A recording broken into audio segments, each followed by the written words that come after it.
আসসালামু আলাইকুম। আজকে নবম দশম শ্রেণীর অনুশীলনী ৩.৪ এর উৎপাদকের অঙ্কগুলো করব। ঠিক আছে? আজকে এই অঙ্কগুলা হচ্ছে ভাগশেষ উপপাদ্যের নিয়মে করতে হয়। কারণ হচ্ছে এখানে যদি প্রথম চলকে যেই ঘাতটা দেওয়া থাকবে, দ্বিতীয় চলকে তার অর্ধেক ঘাত দেওয়া না থাকলে আমাদের ভাগশেষ উপপাদ্যের সাহায্যে উৎপাদক নির্ণয় করতে হবে। তাহলে আমাদের এই সিস্টেমের নিয়ম হচ্ছে এখানে যেই চলকটা দেওয়া থাকবে তার মান কত বসালে আমরা এই সম্পূর্ণ রাশিটির মান 0 হয় সেটা আগে বের করতে হবে। তাহলে আমরা হচ্ছে লিখব function of a equal to 3a³ plus 2a plus 5। তারপরে আমরা যদি এখানে a এর মানগুলো -1 বসাই তাহলে আমরা 0 করতে পারবো। তাহলে আমরা লিখছি ফাংশন অফ -1 ইকুয়াল টু 3, এখানে যেখানে a আছে সেখানে আমরা -1 বসিয়েছি। -1³ প্লাস 2 -1 প্লাস 5। তারপরে এটা হচ্ছে কিউব করলে -1 হয়, -1 এর সাথে 3 গুণ করলে হয় -3। তারপরে প্লাসে মাইনাসে -2 প্লাস 5। এটা -3 এবং -2 যোগ করলে হয় -5 প্লাস 5, প্লাস -5 হচ্ছে 0 হয়। তাহলে যেহেতু আমরা -1 বসিয়ে এই সম্পূর্ণ রাশিটির মান 0 করতে পারি, তাই হচ্ছে আমরা এই যে এই পাশে দেখিয়ে দিয়েছি a এর মান -1, তাহলে এই -1টাকে এই পাশে নিয়ে এসে +1 বানিয়ে 0 করেছি। তাই a+1 হচ্ছে ফাংশন অফ a এর একটি উৎপাদক। তাই আমরা এখানে লিখলাম a+1 ফাংশন a এর একটি উৎপাদক। তাহলে function of a equal to উৎপাদকটা এখন আমরা বসাবো। Function of a equal to 3a³ plus 2a plus 5।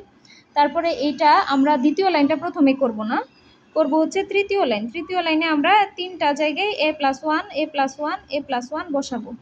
বসানোর পরে হচ্ছে আমরা প্রথম লাইনটার সাথে মিল করব যে কত গুণ করলে আমরা দ্বিতীয় লাইন লিখতে পারি। এখানে a সাথে 3a, এখানে আছে 3a³। দ্বিতীয় লাইনটা আমরা করব তখন হচ্ছে এর সাথে কত দিলে আমরা 3a³ মিলাতে পারি। আমরা 3a² দিলে এখানে 3a³ মিলে, তাই আমরা এখানে 3a² দিয়েছি। 3a² সাথে a যদি গুণ করি তাহলে হয় 3a³। তারপরে আমরা এই +1 এর সাথে 3a² আবার গুণ করে লিখছি 3a²। এখন আমাদের প্রথম রাশিটির মধ্যে কোনো জায়গায় 3a² পদটি নাই, তার জন্য আমরা হচ্ছে 3a²কে ভেনিশ করার জন্য পরবর্তী যে উৎপাদক ওইটার সাথে আমরা গুণ করব হচ্ছে -3a। তো -3a এর সাথে গুণ করলে আমরা পাই হচ্ছে 3 -3a²। তাহলে 3a² পাওয়ার পরে -3a আর +1 গুণ করলে আবার পাই হচ্ছে -3a। তারপরে এখানে প্রথম উৎপাদকে দেওয়া আছে যে 2a। এখন 2a মিলানোর জন্য যেহেতু এখানে 3a আছে তাহলে আমাদের একটা 5a লাগে এখানে 2a মিলানোর জন্য। তাই পরবর্তী উৎপাদকের সাথে আমরা 5 যোগ করব, 5 গুণ করব, +5 গুণ করব। +5 এর সাথে গুণ করলে হয় +5a। তারপরে +5 +1 এর সাথে গুণ করলে হয় +5। তাহলে আমরা প্রথম লাইনটি একদম সুন্দরভাবে এভাবে মিলিয়ে নিব। তারপরে এখানে যেহেতু a+1 a+1 a+1 তিনটা থেকে একটা আমরা কমন নিয়েছি। তারপরে যেগুলো আনকমন আছে ওগুলো একসাথে লিখছি। আনকমন কি 3a² লিখলাম এখানে, -3a + 5। এই হলো আমাদের উৎপাদকের আনসার।